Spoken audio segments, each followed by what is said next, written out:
Okay, we're going to climb up the mountain, I think. Yes, this is the road that goes to the mountain.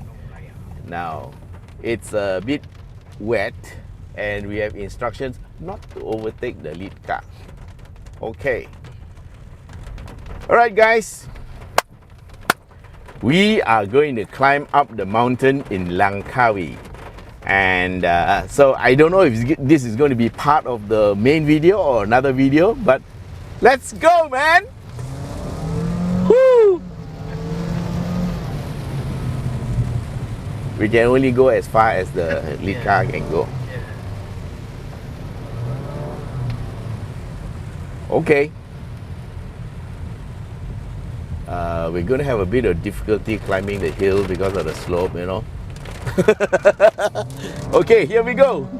Now the road is wet, and in the wet you have to drive very, very carefully. And of course we know that this is two-way traffic and we have to stay on one side, so no cutting lanes until you can see. So we have in front of us Kenneth Chu, our lead car driver. He's a very good driver, but I want to give him a bit of space so that I can actually enjoy the car. Yeah, this is a good speed. I'm not complaining because it is raining. Now this car has paddle shifters, but these paddle shifters are actually for you to determine the retardation of the car when it charges. So they're not real paddle shifters lah. And if you ask me, do they work? Yeah, to a certain extent lah.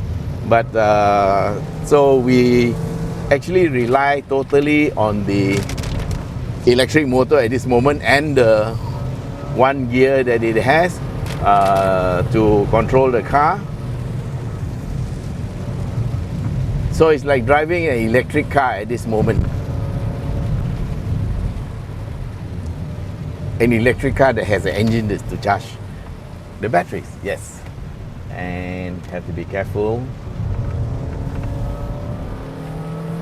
because Azlan not married yet.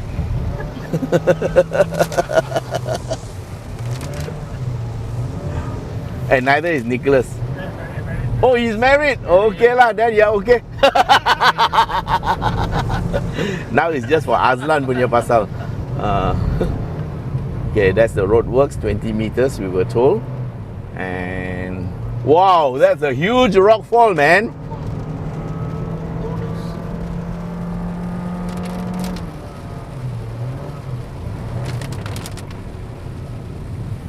Okay, be careful in the wet. There's a lot of standing water. Tires are new on this car, so it should be alright. But okay, so the McPherson struts in the front and torsion beam at the back, 16-inch wheels. I don't know the tire size, but I think it's these are 55 series tires, so they are quite okay. I don't even know what brand of tires they are, but I'm sure Honda made a good choice. And the wet grip is actually quite good.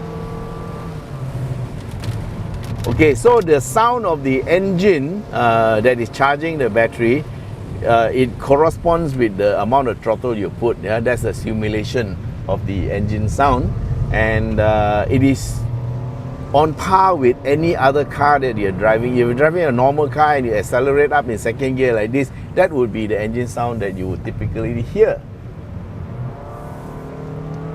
So how does it handle? I think it's pretty good. I'm not particularly using a lot of driving skills to take this corner. I'm just letting it flow, yeah. And I can tell you the car is very stable, very nice. Okay, always remember that braking distances in the wet are almost double, if not double, or what is the normal braking distance. And in a convoy like this, you must maintain at least a 50-meter gap between yourself and the car in front. Just in case there's any mishap or anything untoward that's happening, so you have at least time to react. So this now is about 80 to 100 meters, and this gives me a 3 to 4 second gap in which to react. Now, and in the rain, when you take the corner, just make sure you feed the steering into. Oh, there's a bit of a slip there. Must be some slippery moss or something growing. So in the rain, you feed the steering into the corner gradually, follow the turn. People tend to turn the steering too much, and then you get this situation called understeer. Yeah, so do all your braking on the straight, and because braking in a straight line is more stable, and if you brake in a curve, you might end up going into a sideways skid. So feed the steering in, point the car, and then you accelerate when your car is past the turning point. So this is Langkawi mountain that we are climbing. I don't know the name of the... Anybody know the hill? Gunung Raya. This is called Gunung Raya, yes. Doing a hill climb. On a hill climb. It says number 8 there. See the grip going around the corner? Oh, not bad. Oh, yeah. Nice. Solid. No body room.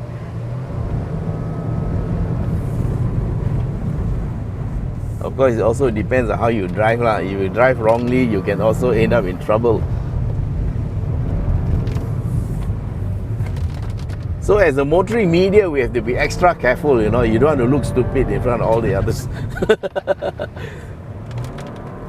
So you have to drive with caution, drive with care. Wet leaves. Leaves.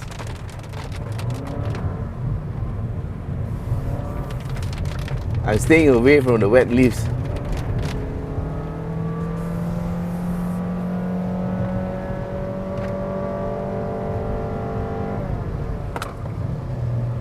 Okay, sometimes you need to brake to transfer the weight to the front. Just now at the top of the hill, I brake a little bit to transfer the weight to the front so that it has grip as you go over the crest. Otherwise, you can end up, leaving the road because the front has left the road.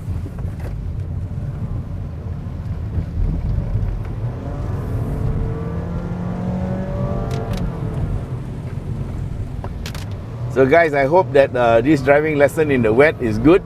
Because today I can talk a bit more because we're going slower right? So if I'm going fast, then it's full concentration on the driving, cannot talk. Now go slow, can talk a little bit.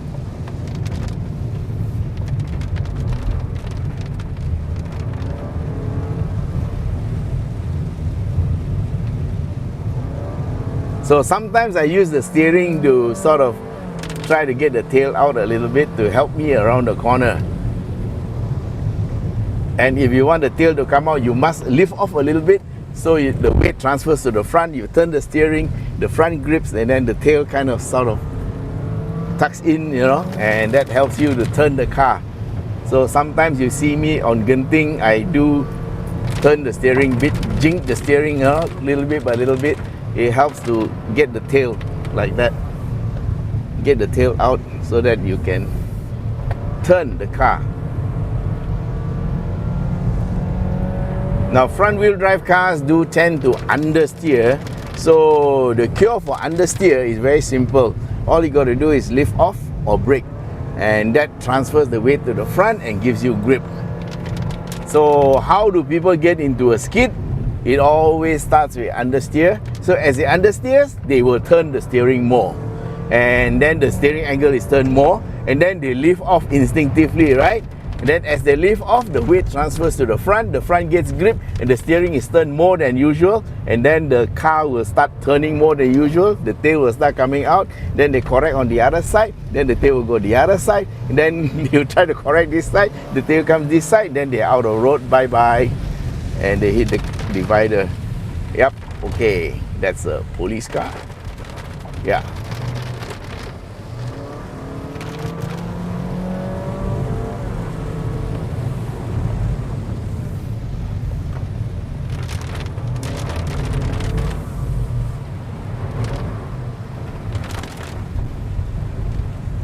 Well, to be honest, this road is better in the dry, but, well.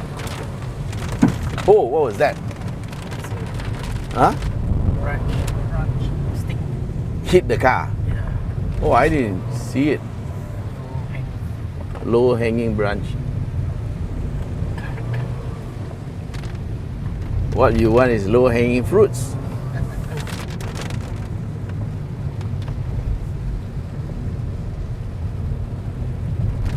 Nice. I actually like this road. Yeah. Somebody should close this road up, then you do a hill climb.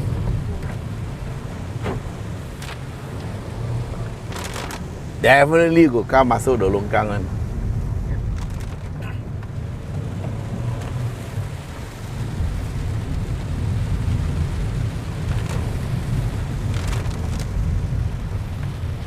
Okay, that's standing water, and if you go in fast enough, your car will float out of the corner.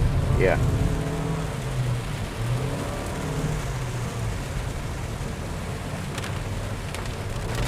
And it's raining cats and dogs again. But it's quite fun, guys. Look at that.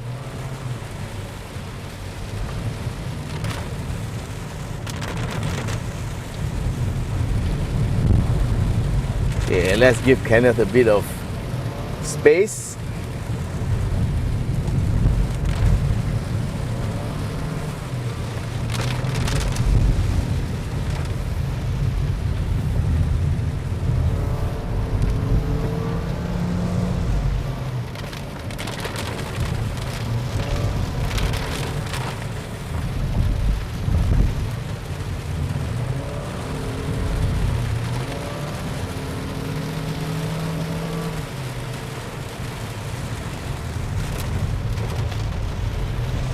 Okay guys, so just remember, yeah, this car is actually meant for fuel economy. But the way it is built also makes it quite fun to drive because of the 253 Newton meters of torque. And that is the fun part of the car. But of course, the most compelling reason that you want to buy this car is that you are contributing to greening the earth, yeah, part of the Honda Earth Dreams. And also you also are going to save fuel a bit, you know. It'll be lighter on your pocket, and of course with the electrification program coming on, this is actually the first step, and to me it's also a very logical step because it's going to take some time before the full electrification takes effect, because we are looking at charging stations across the country and all that. So therefore, this is a very good interim measure, because let me tell you something, with the government encouraging electric cars, what they're going to do is they're going to actually reduce the subsidy on petrol. So the 205 you're paying for RON 95 is actually a subsidized price. If you want to see what is the real price of petrol, look at 97. You're looking at 4 ringgit a litre, okay? And as this electrification program goes on, fuel prices will rise, okay? And that is inevitable, because I can remember when the price was 1 ringgit 20 cents a gallon. That's 4.545 liters. Now it's 205 a liter. That means it's about 8 ringgit, 10 ringgit a liter, you know. If it's 205 times 4.525, yeah, it's almost 9 ringgit something a liter of fuel. Now that is a lot of change in price, and I can tell you in the next couple of years you can expect fuel prices to go up. So if you want to think about following the trend into electrification, this is one good car to start your electrification program with, because you don't have to worry about range anxiety.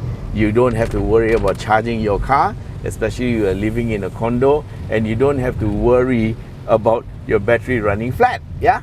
So, and running out of juice, and you don't have to worry about, hey, where can I charge, because you don't have to charge a hybrid. Okay, so we are now at almost at the top of the hill, and I think it's time to end my narration, right?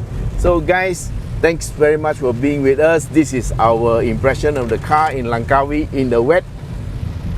And so if you have not subscribed, please do consider banging that subscribe button so that you can continue watching more of these amazing content from us, and thank you very much for supporting YS Khong Driving. And of course, if you need to buy this car, yeah, please do visit us at shop.yskhongdriving.com or drop me a WhatsApp at 016-335-0609. And the timing is just perfect because we are now reaching the place where we will do a driver change and car change.